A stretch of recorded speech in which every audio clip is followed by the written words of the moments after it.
amount of nutrients you have in a specific food, you have increased its nutrient density. For example, you can eat a fistful of French fries. You've gotten a vet bill is if you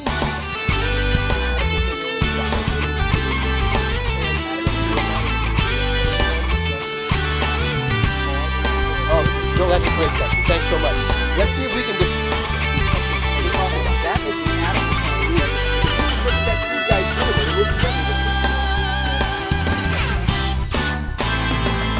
Hi, everybody. Welcome to Be Fit, Stay Fit America. I'm Dr. Paul Kennedy. In last week's show, we showed you lots of different ways to train your upper back. And today, we're going to finish the upper back training series by showing you 2 different ways of doing the typical pull-up or chin-up. You know, the old chin-up bar has really come a long way. We used to have just one straight bar, and all we could choose was either a palm away from us, pull-up, or a palm toward us, chin-up.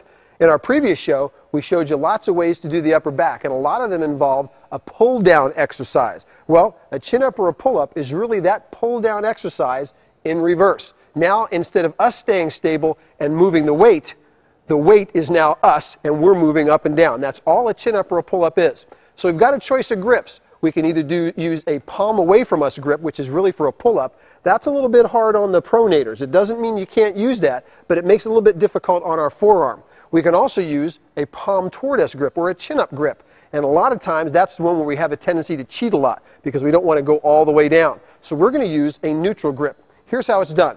We're going to start at a dead hang. I'm hanging straight down, and you notice I've got a good stretch in my shoulders and a good stretch in my lats. I'm going to keep my head slightly tilted back, and I'm going to pull all the way up under control, pause, and come all the way back down and stretch. Now you notice I didn't pop up, I came up under control, paused, and now look, I'm going all the way back down to a dead hang. I'm not going to stop part way. As many as I can get, all the way up, and all the way back down. And if we were going to reach momentary fatigue between 8 and 12 repetitions, we will have accomplished our task, because as usual, we want to go to momentary fatigue. Once we reach fatigue, we're going to start looking at doing a second set after a brief rest. We spoke just a minute ago about being able to go to momentary fatigue on chin-ups or pull-ups. I also mentioned that if you can't do any pull-ups, there is a way we can assist you in doing that, and I'm on that machine right now. Most of you at your local fitness center are going to find a machine called an assisted chin-up machine. And this is what it looks like. It's got a weight stack like a regular selectorized machine. And the purpose of the weight stack this time is to take weight off of your body weight. If you have difficulty pulling up with your own body weight, you can set the weight stack so it subtracts some weight from your body weight until you reach a point where you can actually do the exercise. Now remember, since it's an upper body exercise, the latissimus muscle, that upper back is upper body exercise, we're looking for an 8 to 12 repetition range. Now, it's a little bit tricky getting on and off, so I want to make sure you understand that before we move any further. At your fitness center, when you're using this machine, please make sure you get assistance in doing it if you've never used it before. But it's really very simple to use. Once again, we have a choice of 3 grips. We can use the pull-up grip, we can use a chin-up grip. I'm going to use a neutral grip again because that keeps us from swinging a little bit too much. Remember, when you get onto the machine after you've set the resistance at the weight stack, you always want to get on and off when the machine, the pad, is in the top position. All we're really going to do is just kneel. I've already set the weight so that it assists me, takes some of my body weight off. I'm kneeling on the machine, and notice I'm just going to lower myself back down. Pause, and come back up under control. On the way down, it gives me a little bit of resistance, and on the way up, it reduces my body weight by the amount that I put on the weight stack. That allows me to do 8, 10, maybe even 12 or 15 pull-ups or chin-ups where I wasn't able to do even one before. And gradually, as I get a little bit stronger, I reduce the amount of weight on the weight stack, so I'm taking less and less of my body weight off of the machine. That means that I'm getting stronger and stronger. So, even if you can't do one pull-up, we can get you started on a piece of equipment that will help you to do that and gradually and dramatically, in some cases, increase your upper body strength. So give the assisted dip bar and chin bar a really good look. The training of the shoulders, a muscle group that's used in virtually everything we do above the waist. Whether we're reaching for something or doing our daily chores or working at the office, we're always using our shoulders. Our shoulders move in a rotary movement. That's one of the strange things about the shoulders. They move around the joint, they move up, they move in, they move out. And that's why the shoulder has 3 different muscles. There is a muscle head or segment on the front of the body, which helps to lift our arm up toward the front. There is a muscle head or segment in the middle of the shoulder. This is known as the medial deltoid, which allows us to lift our arm out to the side. And there is a muscle head or segment in the back of the shoulder known as the posterior or rear deltoid, which allows us to lift our arm back. So you can see that it's not very difficult using all three heads to be able to move our shoulders in a rotary fashion. So it's an important muscle. It's one that we need to train to help stabilize our upper body and to do a lot of different tasks. The main purpose of training the shoulders is to try to isolate the medial and anterior deltoid. What that allows us to do is use a simple rotary movement, and that's really the start of our training of the shoulders. Let me show you a machine that does that almost perfectly. It's called the lateral raise machine, or also known as the deltoid raise machine. Now, if you're at your fitness center and you're using a machine like this, and there are many different models of these machines, just like there are for all the other equipment we've used in this series, we need to make sure you have the proper seat setting. We're going to be doing a lateral raise, which means we want to set the cam, or the center of rotation, right on the center of our shoulder. So if we drew a line from the center of rotation on this machine, which is right here, you can see it going right through the shaft, it would come right to the very center of our shoulder, which is the center of rotation on our body. I've set this seat setting so that it matches my height of my torso. So right now, if I was to draw a line directly from the shaft, straight out, it would hit me right in the center of the shoulder. That's how you set yourself or seat yourself in the machine. Now, we're going to lean forward slightly. I've set the weight at a comfortable level. Remember, since it's an upper body exercise, we're looking at doing 8 to 12 repetitions, 1 to 3 sets, but we want that 8 to 12 repetitions to be challenging, so we're going to go as close to momentary fatigue or failure as we can. I've placed myself in the machine. The pads are against my elbows. I'm going to reach forward and grasp the handles, lean slightly forward in the machine, keep my face relaxed, and lift the weight, the resistance in this case, all the way out to the side, pause, and all the way back down under control. I'm only going to go to about parallel to the floor. I don't want to go much beyond, because then there's a possibility in some individuals that we could actually have the upper arm bone moving superiorly out of the joint. What that means is, if I go beyond level, if I go beyond parallel to the floor, instead of it rotating, it might actually start to lift the arm bone up slightly. We really don't want that. So let's start in the same position, starting at the bottom. Notice I'm not starting halfway through, and I'm going to go up to parallel, pause, back down under control. And with the usual movement we have, we're going up under control in about 1 to 2 seconds, pausing, and coming down in about 2 to 4 seconds, all the way down, and tuck that elbow in. We're going to keep going until we start to approach momentary fatigue. Once we get to the point where we can't lift the resistance anymore, we come out of the machine, go to the front of the weight stack, reduce the resistance by about 25 or 30%, come back into the machine, and continue to lift for as many repetitions as we can to momentary failure. That's the quick set system we've taught you before. So lateral raises are the best way to start your shoulder program. Let me show you quite a few others. One of the easiest ways of training the shoulders is using a back-lying seated press on a selectorize machine. Now, one of the differences between doing a seated press on this machine and doing it with a dumbbell or maybe a barbell is the fact that you are now lying back. Notice that the position on the machine is different than doing a seated press with a bench and going straight up over the head. One of the problems involved in that is arching the back, which can cause some pain and sometimes some injury. In many of the newer machines, the position is to lie back, and the position of the bar is such that it still continues to press straight over the head. So it's not really an incline press, it's a back-lying seated press. Now on this particular machine, you'll also notice that there is a neutral grip and a perpendicular grip. I prefer the perpendicular grip because it allows me to tuck my elbows down and get a much better range of motion. Notice how my elbows are tucked into my sides, so that now when I do the pressing movement, I'm going all the way up, but I can also come all the way back down. I've also set the seat so that my elbow remains tucked at my side, which again increases the range of movement. I've set the resistance on the weight stack using the pin. I'm going to start doing my seated presses even though I'm lying back. Up under control, pause, down 4, 3, 2, 1, and stretch. Up and back down. I'll continue to lift until I reach momentary muscular failure or momentary fatigue between 8 and 12 repetitions. at which time I'll reduce the amount of weight on the stack by about 25 or 30%, regrasp the bar, and continue to lift.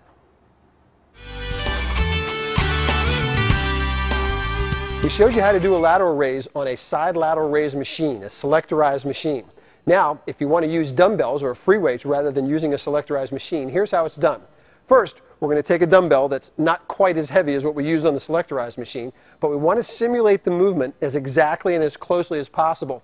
So instead of holding the dumbbell straight out at arm's length and trying to raise them, we're going to find that after a while, we're not going to be able to control it with our arms straight as our shoulders get stronger and stronger. So we're going to set the resistance so that it's at 90 degrees to my body. My arms are at 90 degrees, and now we're going to do the lateral raise this way, up under control and down slowly. You can see it's not very hard to do. The position is pretty simple, and it's a little bit easier for us to control the dumbbells. And as our shoulders get stronger, we're not going to have difficulty trying to keep them at the end of an extended arm, and that's why we want to keep that elbow bent at about 90 degrees. Up under control, down slowly. Now, if we were going to use the quick set system, once we reach momentary fatigue between 8 and 12 repetitions, we'd put this set down, reduce it by about 25 or 30%, and immediately do the next exercise. Here's another way, though, we can use dumbbells to train the shoulders. It's called a seated press. It's right here. I've got it set up for the quick set system to make it a little bit easier. Now, I've set a weight in front of me that's about 25 or 30% heavier than the weights that are set at the side. And I'm going to show you a safety technique once we put the dumbbells down so you don't end up breaking or crushing one of your fingers. For the seated press, we're going to take the dumbbells, we're going to let them hang straight down at the side, bend them, and then bring them straight up. Now, when I do a seated press, I like to use a twisting movement. It involves my posterior or rear deltoid a little bit more. Most people start right here, and that's fine. Let me show you how that's done. We're going to start in this position. Notice my elbows are sort of tucked down. We're going to go up under control, pause, and back down under control in about twice the time it takes us to raise the resistance. Up, and then back down. Now, my position, if you want to try this a little bit differently, is to turn the dumbbells this way, and as I move the resistance up, I'm turning the weight out.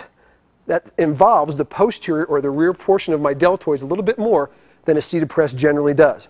And one other point with a seated press, don't arch your back. A lot of people end up with bad backs and injuries in their backs because in order to do more weight, they want to sort of arch their back as they get up under the weight. I want you to keep your back flat against the pad, straight up under control, and straight back down. Now, when we reach momentary muscular fatigue, we put the first set down, roll it away so we don't end up hurting ourselves.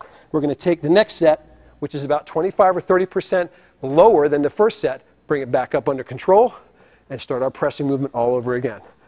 A simple way to do a seated press with a dumbbell. A great way to train your shoulders.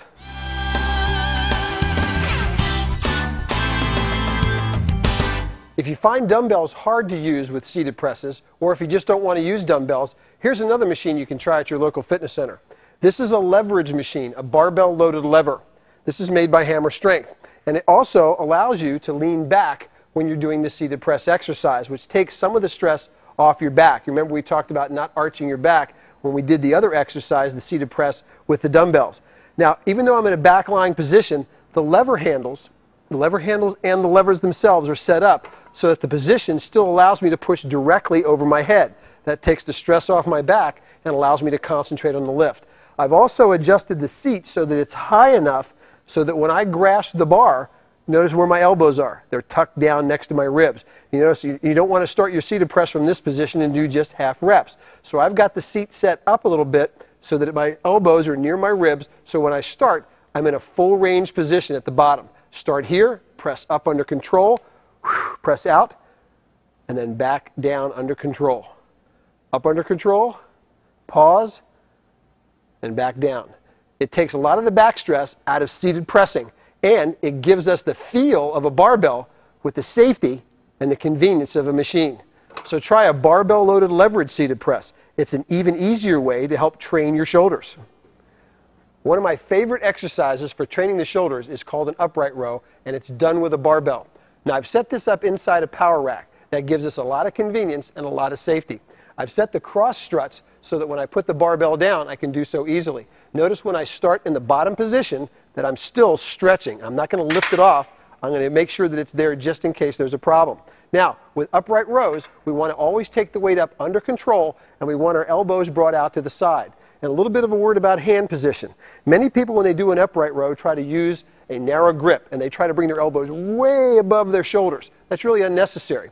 What that can also do is cause injury to the shoulder joint. Just keep your hands at approximately shoulder width apart so that everything is at a dead hang. This way, when we come straight up, our forearms are hanging straight down and all the way down to a stretch. So here's the movement.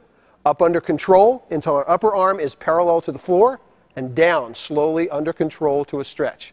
Up under control, pause, and back down slowly under control. As many reps as we can, between 8 to 12 repetitions to momentary fatigue. When that occurs, we put the resistance back down, we reduce the weight on the barbell by about 25 or 30%, and we begin to lift again. An upright row is a simple and effective way to train your shoulders. It's safe and it's easy to do. Give that one a try. We've demonstrated a lot of exercises for the shoulder today using a variety of modalities, barbells, dumbbells, and machines. But if you don't have access to the fitness center or you just can't get there that day, let me show you some exercises you can do for your shoulders at home. Now remember the rubber bands we used. These have handles on them and they're calibrated for tensile strength, different colors, different codes. I'm going to choose one of the codes in the middle, and we're going to do the first exercise that I showed you earlier in the show. Remember the lateral raise. We did it with the dumbbells and we did it with the selectorized machine. Well, with a simple strap like this, we can do the same thing. Here we go. I'm simply going to step on the set of rubber tubing, grasp the handles, and now I'm going to lift out to the side. Remember the lateral raise position?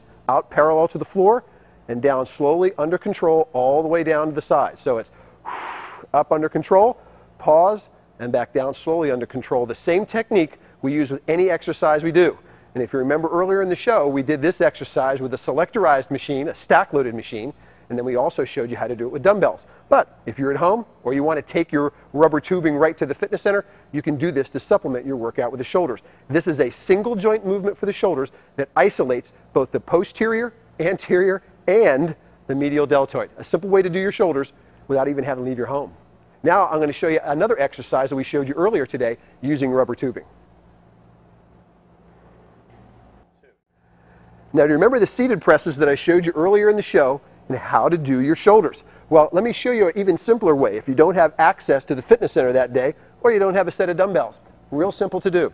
Remember the rubber tubing we talked about? We showed you some just a few minutes ago. This is for seated pressing. All I've done is I've taken the rubber tubing, I run it underneath the chair, I positioned it at the side so my elbows are tucked right next to my ribs. Here we go. This should look familiar to you. Just like we just used the dumbbells, here's a seated press. Up under control, pause, and back down under control, and get those elbows tucked right next to the ribs so we get a full range of motion in this exercise. Remember to exhale on exertion. Under control on the way up, and then under control on the way down. That way we make the muscles of the shoulders work going up, pausing, and now they're also working on the way down. That almost doubles the efficiency of every repetition that we do, and the muscles don't care whether they're using dumbbells, barbells, or a set of rubber tubing. All they know is they're being required to do work. And it's the work against the muscle that will allow the muscle to get stronger and make it grow. So, a simple seated press for doing your shoulders. Simple exercise you can do right in your own home. Now let me show you one more home exercise for the shoulders. Remember this exercise we showed you earlier in the show? It's an upright row. We did it with a barbell and a power rack. You remember that? Well, here's the same technique, the same exercise, only this time the resistance is provided by rubber tubing. Remember the rubber tubing is calibrated, so as we get a little bit better with this, if we can do more than 12 to 15 repetitions, say, with our rubber tubing, we can move on to the next tensile strength in the rubber tubing series. It's real simple to do, simple to understand. Now look at the position of my elbows. I'm going to come straight out to the side, pause, and then back down slowly under control. Make sure we come out to the side that our arms that are about 90 degrees. We don't want them tight into the center, and we don't want them way out to the side. We want them at about 90 degrees at the top of the movement with the upper arm parallel to the floor, and then back down under control. The upright row, a simple exercise for the shoulder, and one that you can do with rubber tubing right in your own home. Simple to do? Well, I think so too. Hey, thanks for listening today. I hope you enjoyed our series on the shoulders. We're going to finish up our shoulder series next week, and then we're going to start showing you some training techniques for the hips. Thanks for joining us. We hope you enjoyed it, and we'll see you next time. And remember to be fit, stay fit, America.